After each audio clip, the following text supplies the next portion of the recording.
বা আজকে দেখো ওয়েদারটা কত সুন্দর। এতদিন কত রৌদ্র ছিল, আজকে কি সুন্দর বৃষ্টি দিচ্ছে। কিন্তু বৃষ্টিটা রাত্রে দিলে সবার ঘুমটা একটু ভালো হতো। আরে যাই হোক, আমাদের ঘরে তুলসী গাছ দেখাচ্ছি দেখো।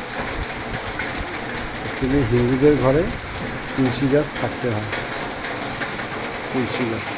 আচ্ছা, একটা জিনিস আমি দেখেছি, কিছু কিছু ঘরে তুলসী গাছকে পূজা করে।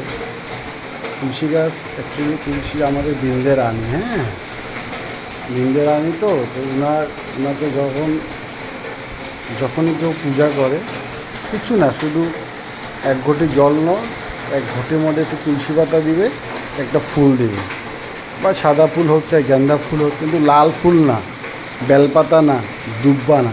কিছু কিছু ঘরে আমি দেখেছি তুলসী গাছে লাল ফুল দেয়, বেলপাতা দেয়, দুব্বা দেয়। তো তুলসী হচ্ছে আমাদের মা না, রানী, বৃন্দের রানী। তো বৃন্দের রানীকে কোনো সময় বেলপাতা, দুব্বা, লাল ফুল দিতে হয় না।